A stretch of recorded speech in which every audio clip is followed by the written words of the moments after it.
ನಮಸ್ಕಾರ ಬಂಧುಗಳೇ. ಇವತ್ತು ತುರ್ತಾಗಿ ಒಂದು ವಿಷಯದ ಬಗ್ಗೆ ನಾನು ನಿಮ್ಮ ಜೊತೆಲಿ ಮಾತಾಡಬೇಕಾಗಿದೆ. ಮಾತಾಡದೆ ಹೋದರೆ ನಾವು ಕನ್ನಡಿಗರಾಗಿದ್ದು ಕನ್ನಡ ನಾಡಿಗೆ ಅನ್ಯಾಯ ಮಾಡ್ದಂಗೆ ಆಗುತ್ತೆ.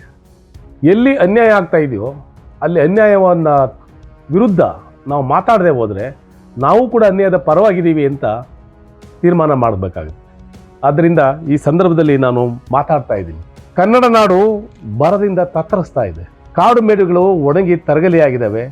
ಪ್ರಾಣಿ ಪಕ್ಷಿಗಳು ದಿಕ್ಕು ತಪ್ಪಿ ಶವವಾಗ್ತಾ ಇದ್ದಾವೆ.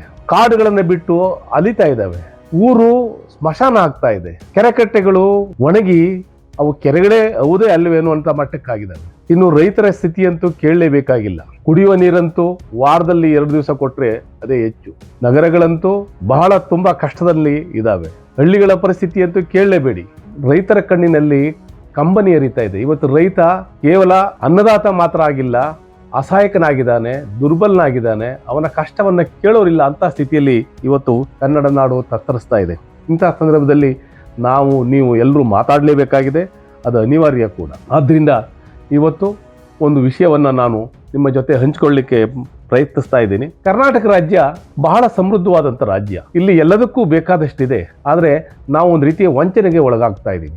ದೇಶದಲ್ಲಿ ತೆರಿಗೆ ಕಟ್ಟತಕ್ಕಂಥ ರಾಜ್ಯಗಳಲ್ಲಿ ಕರ್ನಾಟಕ ರಾಜ್ಯ 2ನೇ ರಾಜ್ಯ. ಮೊದಲನೇದು ಮಹಾರಾಷ್ಟ್ರ ಆದರೆ ಕರ್ನಾಟಕ 2ನೇ ರಾಜ್ಯ. ನಾವು ವರ್ಷಕ್ಕೆ ಸುಮಾರು 4.3 ಲಕ್ಷ ಕೋಟಿಯಷ್ಟು ಹಣವನ್ನ ಕೇಂದ್ರ ಒಕ್ಕೂಟ ಸರ್ಕಾರಕ್ಕೆ ನಾವು ತೆರಿಗೆಯನ್ನು ಕೊಡ್ತಾ ಇದ್ದೀವಿ. ಆದ್ರೆ ನಮ್ಗೆ ಆ ಕಡೆಯಿಂದ ಬರ್ತಕ್ಕಂಥ ಹಣ ಎಷ್ಟು? 5,000ದಿಂದ 5,300 ಕೋಟಿ. ಅಂದ್ರೆ ಶೇಕಡ 100ಕ್ಕೆ 12 ರೂಪಾಯಿನಷ್ಟು ಹಣವನ್ನು ನಾವು ವಾಪಸ್ ತಕ್ಕೊತಾ ಇದೀವಿ. ಅದನ್ನಾರು ಸರಿಯಾಗಿ ಕೊಡ್ತಾ ಇದ್ದಾರಾ? ಅದನ್ನು ಸರಿಯಾಗಿ ಕೊಡ್ತಾ ಇಲ್ಲ. ಈಗ 12 ರೂಪಾಯಿನಾರು ಸರಿಯಾಗಿ ಕೊಡಿ ಅಂತ ಹೇಳಿದ್ರೆ 12 ರೂಪಾಯಿನೂ ಕೊಡದೆ 6 ರೂಪಾಯಿಗೂ ನ್ಯಾಯ ಪಂಚಾಯಿತಿ ಮಾಡ್ತಕ್ಕಂಥ ಸ್ಥಿತಿಯಲ್ಲಿ ಒಕ್ಕೂಟ ಸರ್ಕಾರ ಬಂದು ನಿಂತಿದೆ. ಇದನ್ನೆಲ್ಲ ನಾವು ಅಂಕಿ ಸಂಖ್ಯೆಗಳ ಮೂಲಕ ನೋಡ್ತಾ ಹೋದ್ರೆ ಒಂದೊಂದಾಗಿ ನಮ್ ಗಮನಕ್ಕೆ ಬರುತ್ತೆ. ಬೆಂಗಳೂರಿನ ಜಲ ಅಭಿವೃದ್ಧಿ ಮತ್ತು ಪೆರಿಫೆರಲ್ ರಿಂಗ್ ರೋಡ್ಗೆ ಅಂತ ಹೇಳಿ ಸುಮಾರು 6,000 ಕೋಟಿ ಹಣವನ್ನ 15ನೇ ಹಣಕಾಸು ಆಯೋಗ ಶಿಫಾರಸು ಮಾಡ್ತು. ಯಾವಾಗ? 2020-21ರಲ್ಲಿ ಒಕ್ಕೂಟ ಸರ್ಕಾರ ನಮಗೆ ಈ ಹಣವನ್ನ ಕೊಟ್ಟಿದ್ರೆ ಇವತ್ತು ಬೆಂಗಳೂರಿನ ನೀರಿನ ದಾಹ ತಣಿತಾ ಇತ್ತು. ಆದ್ರೆ ಸರ್ಕಾರ ತಲೆ ಕೆಡಿಸ್ಕೊಳ್ಳೇ ಇಲ್ಲ. ಇದೇ ಹಣಕಾಸು 15ನೇ ಆಯೋಗ ಕರ್ನಾಟಕಕ್ಕೆ ತೆರಿಗೆ ಹಣದಲ್ಲಿ ನಷ್ಟ ಆಗಿದೆ ಅಂತ ಹೇಳಿ 5,495 ಕೋಟಿ ಹಣವನ್ನ ವಿಶೇಷ ಅನುದಾನದಲ್ಲಿ ಕೊಡಬೇಕು ಅಂತ ಹೇಳಿ ಶಿಫಾರಸು ಮಾಡಿತು. ಆಗ ಅಧಿಕಾರ ನಡೆಸಿದ್ದವರು ಯಾರು? ಡಬಲ್ ಇಂಜಿನ್ ಸರ್ಕಾರ, ಯಡಿಯೂರಪ್ಪನವರು ಮತ್ತು ಆ ನಂತರದಲ್ಲಿ ಬೊಮ್ಮಾಯಿ ಅವರು. ಯಡಿಯೂರಪ್ಪನವರಂತೂ ಬಹಳಷ್ಟು ಸಾರಿ ಈ ಹಣಕ್ಕೆ ತಮ್ಮ ಬೇಡಿಕೆಯನ್ನು ಇಟ್ಟಿದ್ರು. ಆದರೆ ಯಡಿಯೂರಪ್ಪನವ್ರನ್ನ ಕಡೆಗಣಿಸಿ ಒಕ್ಕೂಟ ಸರ್ಕಾರವೇ ತಮ್ಮದೇ ಸರ್ಕಾರವನ್ನು ಕಡೆಗಣಿಸಿ ಹಣವನ್ನು ಬಿಡುಗಡೆ ಮಾಡಲಿಲ್ಲ. ಆ ಅಸಹಾಯಕತೆಯನ್ನು ಅನೇಕ ಸಂದರ್ಭದಲ್ಲಿ ಯಡಿಯೂರಪ್ಪನವರು ಕೂಡ ಹೇಳ್ಕೊಂಡಿದ್ದಾರೆ. ಬೊಮ್ಮಾಯಿ ಅವರು ಕೂಡ ಇದರ ಬಗ್ಗೆ ತಮ್ಮ ಮನವಿಯನ್ನ ಸಲ್ಲಿಸಿರ್ತಕ್ಕಂಥದ್ದನ್ನು ನಾವು ಕಾಣ್ತೀವಿ. ಆದರೂ ಕೂಡ ಈ ಮನವಿಗಳನ್ನ ಒಕ್ಕೂಟ ಸರ್ಕಾರ, ಮೋದಿ ಸರ್ಕಾರ ತಮ್ಮ ಹಂಡ್ಗಾಕೊಂಡು ಕೂತ್ಕೊಂಡ ಪರಿಣಾಮ ಇವತ್ತು ನಾವು ಕನ್ನಡ ನಾಡಿನ ಜನ ತುಂಬಾ ಕಷ್ಟಕ್ಕೆ ಸಿಕ್ಕಾಕೊಂಡು ಒದ್ದಾಡ್ತಾ ಇದೀವಿ. ನಮ್ಮ ಕರ್ನಾಟಕವನ್ನೇ ಪ್ರತಿನಿಧಿಸತಕ್ಕಂಥ ಹಣಕಾಸು ಸಚಿವೆ ನಿರ್ಮಲಾ ಸೀತಾರಾಮನ್ ಅವರು ಹಸಿ ಸುಳ್ಳುಗಳನ್ನ ಹೇಳ್ಕೊಂಡು ನಮ್ಮ ಜನರನ್ನ ದಾರಿ ತಪ್ಪಿಸ್ತಾ ಇದ್ದಾರೆ. ಹೇಗೆ ಅಂತ ಹೇಳಿದ್ರೆ 15ನೇ ಹಣಕಾಸು ಆಯೋಗ 5,495 ಕೋಟಿ ಹಣವನ್ನ ಏನು ಹೇಳಿದೆ ಮಧ್ಯಂತರ ವರದಿಯಲ್ಲಿ ಕೊಟ್ಟಿರೋದ್ರಿಂದ ಅದನ್ನ ನಾವು ಕೊಡಕ್ಕಾಗಲ್ಲ ಅನ್ನುವಂತ ಮಾತನ್ನ ಅವ್ರು ಹೇಳ್ತಾರೆ. ಈ ರಾಜ್ಯವನ್ನ ಪ್ರತಿನಿಧಿಸಿರ್ತಕ್ಕಂಥ ಒಂದು ಹೆಣ್ಣು ಮನಸ್ಥಿತಿ ಇರತಕ್ಕಂಥ ಒಬ್ಬ ಹೆಣ್ಣು ಮಗಳು ಇಷ್ಟು ಕಠಿಣ ಹೃದಯವನ್ನ ಇಟ್ಕೊಂಡ್ರೆ ಹೇಗೆ? ಇಲ್ಲಿ ರಾಜಕೀಯ ಮಾಡಬಾರ್ದು. ಯಾವುದೇ ಪಕ್ಷ ಬರಲಿ, ಯಾವುದೇ ಹೋಗ್ಲಿ, ಒಂದು ದೇಶ ಅನ್ನೋದು ಆ ದೇಶದ ಪ್ರಜೆಗಳ ಕಷ್ಟ ಸುಖಗಳನ್ನ ಕೇಳಲಿಕ್ಕೆ ಇರ್ತಕ್ಕಂಥದ್ದು. ಹೃದಯವಂತಿಕೆ ಇಲ್ಲ, ನಮ್ಮ ಆಳುವವರಿಗಿಂತ ಮನುಷ್ಯತ್ವ ಇಲ್ಲ ಅಂತ ಮಾಡುವವರಿಗೆ ಕನಿಷ್ಠವಾದ ಅಂತಃಕರಣ ಇಲ್ಲ ಅನ್ನುವಂಥದ್ದನ್ನು ನೋಡಿದಾಗ ನಮಗೆ ತುಂಬಾ ಆಶ್ಚರ್ಯ ಆಗುತ್ತೆ. ನಾವು ಇಷ್ಟೊಂದು ಕಠಿಣವಾದ ಕಲ್ಲು ಹೃದಯಗಳ ಮಧ್ಯೆ ಇಂಥ ಒಂದು ವ್ಯವಸ್ಥೆ ಒಳಗೆ ಬದುಕ್ತಾ ಇದೀವಲ್ಲ ಅಂತ ನಾವು ಮಾತಾಡಬೇಕಾಗಿದೆ, ಚರ್ಚೆ ಮಾಡಲೇಬೇಕಾಗಿದೆ. ಆ ಕಾರಣಕ್ಕೆ ಮಾತಾಡ್ತಾ ಇದ್ದೀನಿ. ನೀವು ಅದರ ಬಗ್ಗೆ ತೀರ್ಮಾನ ಮಾಡಬೇಕಾಗಿದೆ, ಮತದಾರರು ತೀರ್ಮಾನ ಮಾಡಬೇಕಾಗಿದೆ.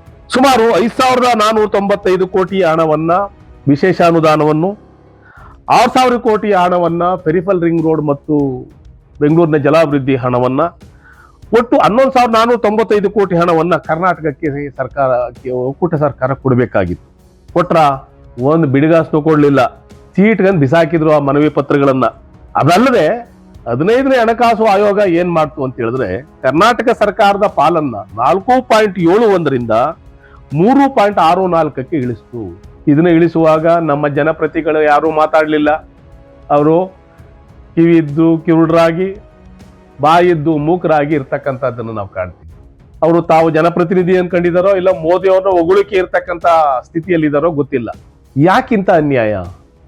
ಕರ್ನಾಟಕ ಏನಾದರೂ ಭಾರತ ದೇಶದಿಂದ ಹೊರಗಡೆ ಇದೆಯಾ? ನಾವೇನ್ ತಪ್ಪು ಮಾಡಿದೀವಿ ಅಂತ ಈ ಮಟ್ಟದ ಶಿಕ್ಷೆಯನ್ನ ಒಕ್ಕೂಟ ಸರ್ಕಾರ ನಮಗೆ ಕೊಡ್ತಾ ಇದೆ. ನಿಮ್ ರಾಜಕೀಯವನ್ನು ಇಟ್ಕೊಂಡು ಏನಾರ ಮಾಡ್ಕೊಳ್ಳಿ, ಸೈಡ್ ಗಿಡಿ. ನಮ್ಮ ಜನರನ್ನ ಕಾಪಾಡಬೇಕಾದ ಜವಾಬ್ದಾರಿ ಯಾರ್ದು?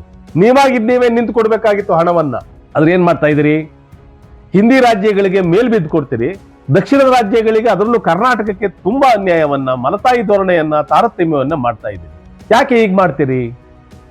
ನಮ್ಮ ಜನ ನಿಮ್ಮನ್ನ ಅಷ್ಟು ದೊಡ್ಡ ಪ್ರಮಾಣದಲ್ಲಿ ಮತವನ್ನು ಕೊಟ್ಟು ಚುನಾಯಿಸಿದ್ದಕ್ಕ ನಮ್ಮ ಯಾವುದೇ ವಿಷಯಗಳಿಗೆ ನೀವು ಕಮಕ್ ಕಿಮಿಕ್ ಅನ್ನೋದಿಲ್ಲ, ಅನ್ನೋದಿಲ್ಲ. ನಮ್ಮ ಮೋದಿಯವರನ್ನು ಅವರ ಅನುಯಾಯಿಗಳು, ಅವರ ಭಕ್ತರು ಹೆಂಗ್ ಹೊಗಳ್ತಾರೆ ಅಂತ ಹೇಳಿದ್ರೆ, ಅವರ ಚೇಂಬರ್ ಅಲ್ಲಿ ಕೂತ್ಕೊಂಡು ಕಂಪ್ಯೂಟರ್ ಮುಂದೆ ಕೂತ್ಕೊಂಡು ಒತ್ತಿದ್ರೆ ಇಡೀ ದೇಶದಲ್ಲಿ ಇರ್ತಕ್ಕಂಥ ಆಸ್ಪತ್ರೆಗಳು ಎಲ್ಲ ಗೊತ್ತಾಗುತ್ತಂತೆ. ಕರ್ನಾಟಕ ರಾಜ್ಯದ ಬರ ಪರಿಸ್ಥಿತಿ ಮಾತ್ರ ಗೊತ್ತಾಗುವುದಿಲ್ಲ. NDRF ಅಂತ ಒಂದು ಇದೆ, ಕೇಂದ್ರ ಗೃಹ ಖಾತೆ ಅಡಿಯಲ್ಲಿ ಇದೆ. ಅದ್ರ ಕೆಲಸ ಏನು? ಯಾವುದೇ ರಾಜ್ಯದಲ್ಲಿ ಇಂಥ ಪರಿಸ್ಥಿತಿ ಬಂದಾಗ ಹೋಗಿ ಅಧ್ಯಯನ ಮಾಡಿ ವರದಿ ಸಲ್ಲಿಸ್ತಕ್ಕಂಥದ್ದು. ಕರ್ನಾಟಕ ಸರ್ಕಾರ ಸಂವಿಧಾನಬದ್ಧವಾಗಿ 4 ತಿಂಗಳ ಹಿಂದೆನೆ ಕರ್ನಾಟಕ ರಾಜ್ಯದಲ್ಲಿ ಬರ ಬಂದಿದೆ, ಹಾಗಾಗಿ ನಮ್ಗೆ 5,600 ಕೋಟಿ ಹಣವನ್ನ ಕೊಡಿ ಅಂತೇಳಿ ಒಂದು ಮನವಿಯನ್ನು ಒಕ್ಕೂಟ ಸರ್ಕಾರಕ್ಕೆ ಮಾಡ್ಕೊಳ್ಳುತ್ತೆ. ಅವರು NDRF ಅಡಿಯಲ್ಲಿ ಒಂದು ಕಮಿಟಿಯನ್ನ ಮಾಡಿ ಕಳಿಸಿ ಅಧ್ಯಯನವನ್ನ ಮಾಡ್ಲಿಕ್ಕೆ ಕಳಿಸ್ಬೇಕಾಗಿತ್ತು. ಅಧ್ಯಯನ ಮಾಡುವ ಉದ್ದೇಶ ಏನು? ಅದು ಸತ್ಯವ ರಾಜ್ಯ ಸರ್ಕಾರ ಕಳಿಸಿರುವುದು ಇಲ್ಲ ಸುಳ್ಳ ಅಂತ ತಿಳ್ಕೊಳ್ಳಿಕ್ಕೆ. ಆದ್ರೆ ಇದುವರೆಗೂ ಕೂಡ ಏನು ಮಾತಾಡ್ಲಿಲ್ಲ. ಇದುವರೆಗೂ ಕೂಡ ಅದ್ರ ಬಗ್ಗೆ ಚಕಾರ ಎತ್ತಾ ಇಲ್ಲ. ಸತಾಯಿಸ್ತಾ ಇದೀರಿ. ನಮ್ಮ ನಾಡಿನ ಜನರ ಕಷ್ಟಗಳನ್ನು ನೋಡಿ ಎಂಜಾಯ್ ಮಾಡ್ತಿರಲ್ಲ. ಹೇಗಿದೆ ನಿಮ್ಮ ಮನಸ್ಸು? ಹೇಗೆ ಎಂಜಾಯ್ ಮಾಡ್ತೀರಿ? ಅದು ಹೇಗಾದ್ರೂ ಸಾಧ್ಯ? ಮನುಷ್ಯತ್ವ ಇರೋರು ಯಾರಾದ್ರೂ ಕೂಡ ಇಂಥ ಕೆಲಸವನ್ನ ಮಾಡಬಾರ್ದು. ಆದ್ರೆ ನೀವು ಮಾತ್ರ ನಿಮ್ಮ ಮತ, ನಿಮ್ಮ ಚುನಾವಣೆ ಈಗ ಬರ್ತಾ ಇದ್ದೀರಿ ಮೆಲ್ಮೆಲ್ಗೆ ವೋಟ್ ಕೇಳಲಿಕ್ಕೆ. ನಮ್ಮ ಮತದಾರರು ಯಾಕೆ ನಿಮ್ಮನ್ನ ತಿರಸ್ಕರಿಸಬಾರ್ದು? ಅದಕ್ಕೆ ನೀವು ಉತ್ತರ ಹೇಳ್ಬೇಕು. ಡಬಲ್ ಇಂಜಿನ್ ಸರ್ಕಾರದಲ್ಲಿ ನೀವು ಪರಿಹಾರ ಕೊಡ್ಲಿಲ್ಲ, ಸಿಂಗಲ್ ಇಂಜಿನ್ ಸರ್ಕಾರದಲ್ಲೂ ಕೂಡ ನೀವು ದ್ವೇಷ ಸಾಸ್ಕೊಂಡು ಕೂತಿದ್ದೀರಿ. ನಾವು ಭಾರತದ ಪ್ರಜೆಗಳಾಗಿದ್ದೀವಿ ಅನ್ನೋ ಕಾರಣಕ್ಕೆ ಸಲುವಾಗಿ ತಾನೇ ನಾವು ದೊಡ್ಡ ಪ್ರಮಾಣದಲ್ಲಿ ನಿಮ್ಗೆ ತೆರಿಗೆ ಕಟ್ತಾ ಇರೋದು, ನೀವು ಕೊಟ್ಟಷ್ಟನ್ನು ಈಸ್ಕೊಳ್ತಾ ಇರೋದು. ಆ ಕೊಟ್ಟಷ್ಟನ್ನಾದ್ರೂ ಸರಿಯಾಗಿ ಕೊಡ್ತಾ ಇದ್ದೀರಾ? ನಿರ್ಮಲಾ ಸೀತಾರಾಮನ್ ರವರು ಪಾರ್ಲಿಮೆಂಟ್ ಅಲ್ಲಿ ಸುಳ್ಳು ಹೇಳ್ತಾರೆ, ನಾವು ಕರ್ನಾಟಕಕ್ಕೆ ಕೊಡ್ಬೇಕಾದನ್ನ ಎಲ್ಲವನ್ನು ಕೊಟ್ಬಿಟ್ಟಿದೀವಿ ಅಂತ ಹೇಳ್ತಾರಲ್ಲ. ಎಷ್ಟು ಮಟ್ಟಿಗೆ ಸತ್ಯ ಇದು? ಒಂದು ಜನಪ್ರತಿನಿಧಿ, ಒಂದು ದೇಶವನ್ನು ಆಳ್ತಕ್ಕಂಥವ್ರು, ಒಂದು ದೇಶದ ಸುಭಿಕ್ಷವಾಗಿರ್ಬೇಕು ಅಂತ ಕಾನೂನು ಮಾಡ್ತಕ್ಕಂಥವ್ರು, ಕಾನೂನನ್ನ ಮಾಡ್ತಕ್ಕಂಥ ಒಂದು ಸಂಸತ್ತಿನ ಮನೆಯಲ್ಲಿ ಸುಳ್ಳು ಹೇಳ್ತಾರೆ ಅಂತ ಹೇಳಿದ್ರೆ ಎಂತ ಹೃದಯಹೀನವಾದಂತ ಪರಿಸ್ಥಿತಿಯಲ್ಲಿ ನಾವು ಎಂತ ಸರ್ಕಾರಗಳ ಜೊತೆಯಲ್ಲಿ ಬದುಕ್ತಾ ಇದ್ದೀವಿ, ಎಂತ ಪ್ರತಿನಿಧಿಗಳನ್ನ ನಾವು ಆಯ್ಕೆ ಮಾಡ್ಕೊಂಡಿದೀವಿ. ಸನ್ಮಾನ್ಯ ಮೋದಿ ಅವರು ಯೋಚನೆ ಮಾಡಬೇಕು. ಎಲ್ಲೆಲ್ಲೋ ಮಾತಾಡ್ತೀರಿ ನೀವು, ವೇದಿಕೆ ಮೇಲೆ ಗಂಟೆಗಟ್ಟಲೆ ಮಾತಾಡ್ತೀರಿ, ಎಲ್ಲಿ ಮಾತಾಡ್ಬೇಕು ಅಲ್ಲಿ ಮಾತಾಡುವುದಿಲ್ಲ. ಯಾರ ಕಷ್ಟಗಳನ್ನು ಕೇಳಬೇಕು ಆ ಕಷ್ಟಗಳನ್ನ ಕೇಳುವುದಿಲ್ಲ. ನಿಮ್ಮ ಮನೆಯ ಬಾಗಿಲಿಗೆ ರೈತರು ಬೇಡಿಕೆಗಳನ್ನು ಇಟ್ಕೊಂಡು ಬಂದ್ರೆ ಅದು ಕೇಳಿಸುವುದಿಲ್ಲ ನಿಮ್ಗೆ. ಕರ್ನಾಟಕ ಸರ್ಕಾರ ಕೇಳ್ತಾ ಇರ್ತಕ್ಕಂಥ ಪರಿಹಾರವನ್ನ ನೀವು ಕೊಡದೆ ಹೋದ್ರೆ ಕನ್ನಡ ನಾಡು ಬಹಳ ಸಂಕಷ್ಟ ಸಿಗಾಕೊಂಡ್ರೆ ನಿಮ್ಗೆ ಸಂತೋಷ ಆಗುತ್ತೆ ಅನ್ನೋದಾದ್ರೆ ನಾವು ಕೂಡ ಈ ಸಂದರ್ಭದಲ್ಲಿ ಮಾತಾಡಬೇಕಾಗಿದೆ. ನಮ್ಮ ನಿಲುವುಗಳನ್ನ ತೀರ್ಮಾನ ಮಾಡಬೇಕಾಗಿದೆ. ಪ್ರಜ್ಞಾವಂತ ಕನ್ನಡ ನಾಡಿನ 7 ಕೋಟಿ ಮತದಾರರು, 7 ಕೋಟಿ ಜನರು ಏನಿದ್ದಾರೆ, ಈ ಜನರು ಇವತ್ತು ಯೋಚನೆ ಮಾಡ್ತಾರೆ, ತೀರ್ಮಾನ ಮಾಡ್ತಾರೆ. ನಿಮ್ಗೆ ಯಾಕೆ ವೋಟ್ ಕೊಡಬೇಕು ಅಂತ ಪ್ರಶ್ನೆ ಮಾಡ್ತಾರೆ. ಆಗಲಾದ್ರೂ ನೀವು ಎಚ್ಚರಿಸ್ಕೊಂಡು ನಮ್ಮ ಜನರ ಕಷ್ಟವನ್ನ ಕೇಳಿದ್ರೆ ನಿಮಗೂ ಒಳ್ಳೇದು, ಈ ನಾಡಿಗೂ ಒಳ್ಳೇದು. ರಾಜಕೀಯವನ್ನ ಸೈಡ್ ಇಡಿ. ಇದು ಯಾವುದೇ ಪಕ್ಷದ ಪ್ರಶ್ನೆ ಅಲ್ಲ. ಒಂದ್ ಪಕ್ಷ ಬರುತ್ತೆ, ಇನ್ನೊಂದು ಪಕ್ಷ ಹೋಗುತ್ತೆ. ಆ ಪಕ್ಷದಲ್ಲಿರೋರು ಅವರೇ, ಈ ಪಕ್ಷದಲ್ಲಿರೋರು ಅವರಿಗೆ. ಇಲ್ಲಿಂದ ಅಲ್ಲಿಗೆ ನೆಗಿತಾರೆ, ಅಲ್ಲಿಂದ ಇಲ್ಲಿಗೆ ನೆಗಿತಾರೆ. ಯಾವ ಪಕ್ಷದಲ್ಲಿ ಹೆಸರು ಮಾತ್ರ ಪಕ್ಷಗಳಷ್ಟೇ, ಆದ್ರೆ ಸಮಸ್ಯೆ ಮಾತ್ರ ಜನರದು. ಅಂಬೇಡ್ಕರ್ ಹೇಳಿರ್ತಕ್ಕಂಥ ಸಂವಿಧಾನವನ್ನ ಶ್ರದ್ಧೆಯಿಂದ, ಪ್ರಾಮಾಣಿಕತೆಯಿಂದ ಜಾರಿಗೆ ಮಾಡಬೇಕು. ಆವಾಗ ಮಾತ್ರ ನೀವು ಮಾಡಿರುವ ಕೆಲಸಗಳು ನಿಮ್ಮನ್ನ ಬಹಳ ದೀರ್ಘಕಾಲಿಕವಾಗಿ ಉಳಿಸ್ತವೆ. ನೀವು ಎಷ್ಟು ವರ್ಷ ದೇಶ ಆಳಿದ್ರಿ ಅನ್ನೋದಲ್ಲ ಮುಖ್ಯ, ಹೇಗೆ ದೇಶವನ್ನ ಆಳಿದ್ರಿ, ಹೇಗೆ ಜನರ ಕಷ್ಟ ಸುಖಗಳನ್ನ ಕೇಳಿದಿರಿ, ಅದರ ಮೇಲೆ ನಿಮ್ಮ ಹೆಸರು ಶಾಶ್ವತವಾಗಿ ಉಳ್ಕೊಳ್ಳುತ್ತೆ. ಈಗ ನೀವು ಎಷ್ಟೇ ಹೇಳಿದ್ರು ಜನ, ಎಷ್ಟು ಸುಳ್ಳು ಹೇಳಿದ್ರು ಜನ ನಂಬೋದು, ವೋಟ್ ಹಾಕ್ಬೋದು. ಆದ್ರೆ ಅದರ ಪರಿಣಾಮ ಒಂದಲ್ಲ ಒಂದು ದಿವಸ ಈ ನಾಡಿನ ಮೇಲೂ ಬೀಳುತ್ತೆ. ಈ ನಾಡು ಅಭಿವೃದ್ಧಿ ಆಗದೆ ಕುಂಠಿತ ಆಗ್ಲಿಕ್ಕೆ ನೀವು ಕಾರಣಕರ್ತರಾಗಿರ್ತೀರಿ.